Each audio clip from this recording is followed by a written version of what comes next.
Olá, meu nome é Matheus Marques, sou engenheiro químico formado pela UFRJ, atualmente sou mestrando da COP, e hoje nós vamos continuar a falar sobre a nossa tabela periódica, né?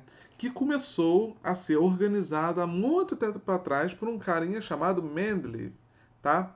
Mas ele organizou os elementos em ordem de massa atômica. Hoje, os elementos são dispostos em ordem de número atômico, tá? Então ficou mais ou menos dessa forma aqui. E agora a gente vai entender o seguinte: o que são famílias, o que são grupos, o que são períodos, como a gente identifica cada propriedade dos elementos dentro da tabela periódica, ok?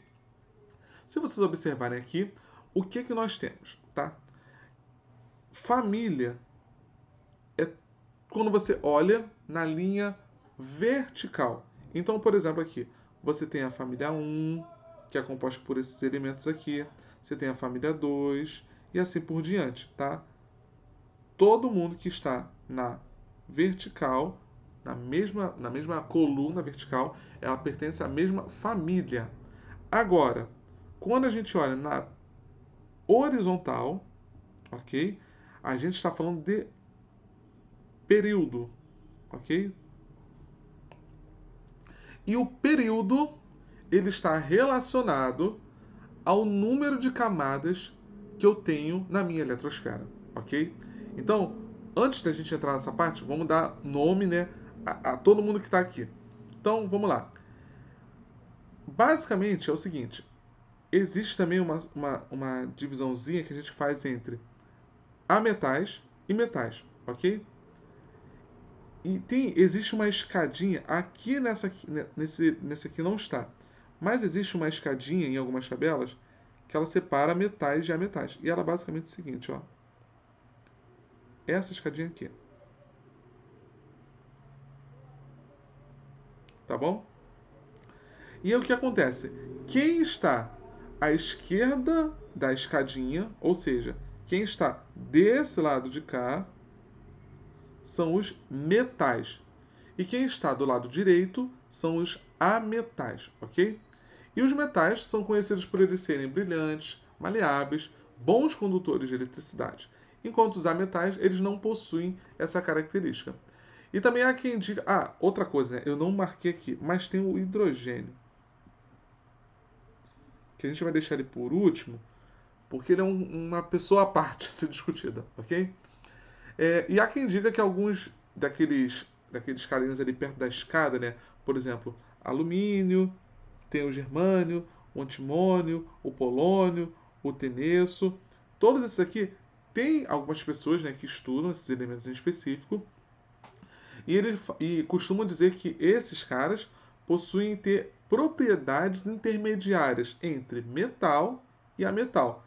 Então, em alguns casos também, por exemplo, o boro, o silício, germânio, arsênio, antimônio, telúrio e polônio, eles podem ser conhecidos como semimetais ou metalóides, tá? Então, também podem ter esses nomes desses elementos que estão bem próximos ali da divisão entre metais e ametais.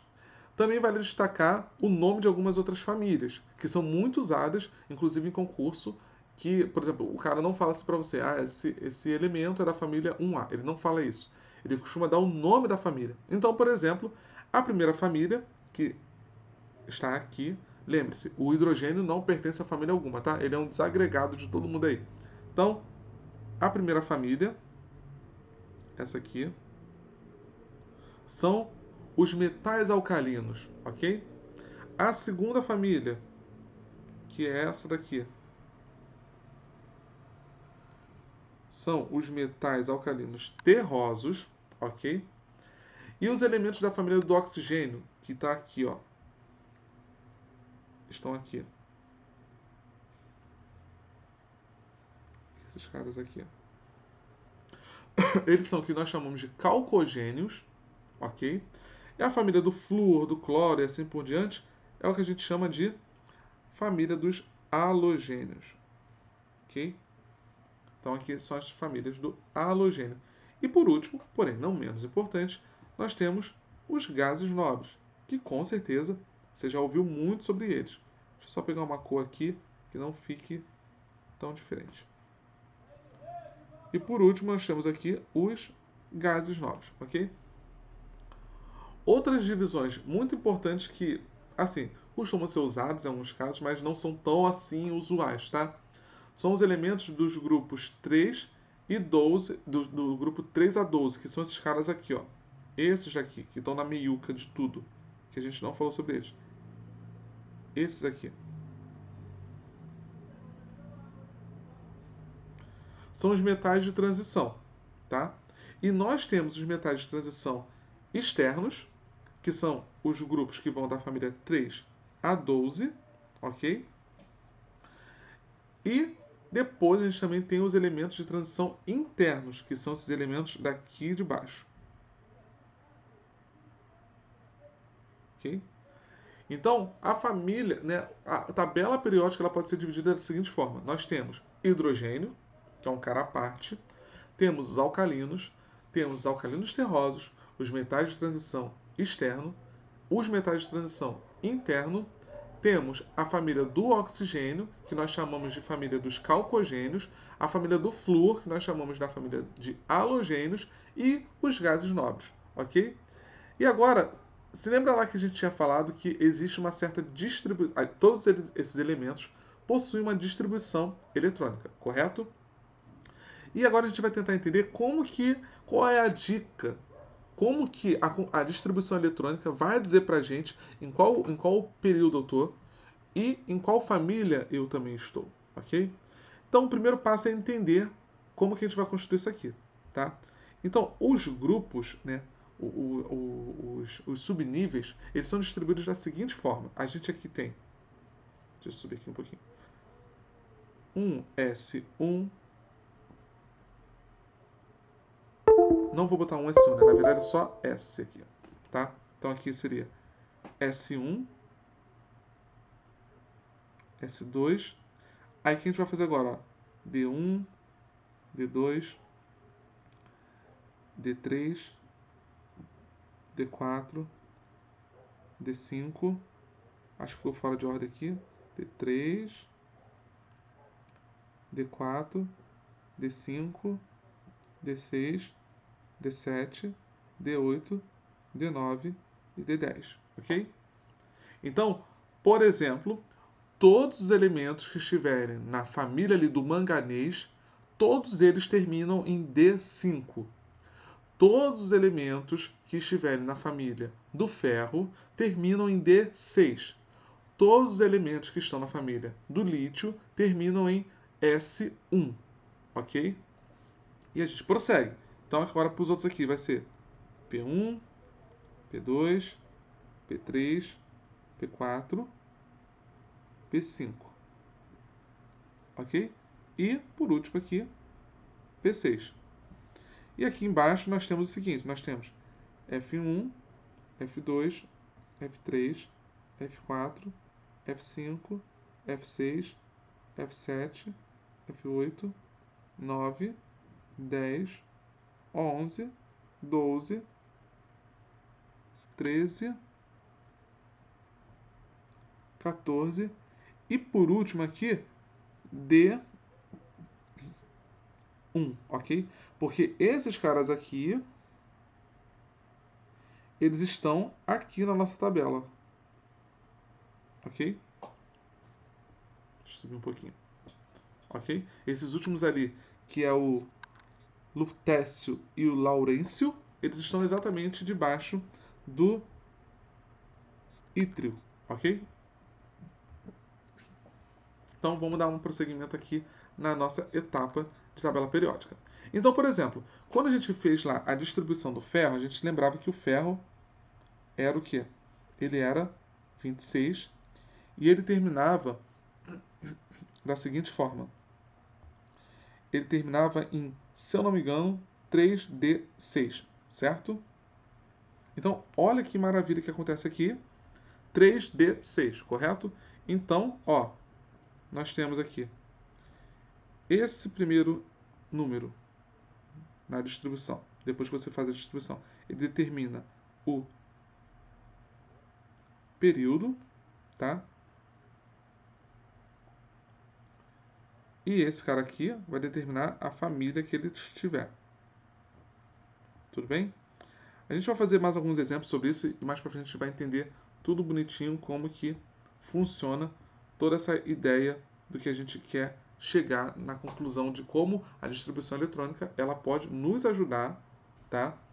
Na identificação do elemento na tabela periódica. Então, por exemplo, vamos pegar aqui um outro exemplo. Vamos falar do ferro mais não. Vamos falar agora do cromo e da prata. Por que eu vou falar desses dois casos? Porque eles costumam ser exceção à regra, tá? Então, vamos lá. Vamos pegar aqui as regrinhas que a gente tem, né? Como a gente sabe, toda regra tem uma exceção. Então, agora a regra é o seguinte.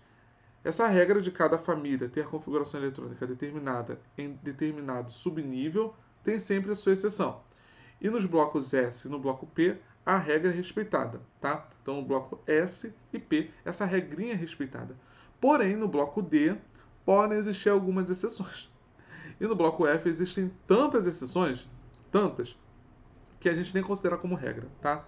Então, vamos dar um exemplo clássico aqui do cromo e da prata. O cromo, ele tem número atômico de 24, ok? Então, se a gente fizer a distribuição eletrônica, ele vai ficar 1s2, 2s2, 2p6, 3s2, 3p6, 4s2, 3d4, ok? E o que acontece? Mas isso é o que a gente iria fazer, né? Mas quando as pessoas vão lá e estudam o cromo, eles observam que, na verdade, o que acontece é um elétronzinho daqui pula para cá. E por que isso acontece, gente?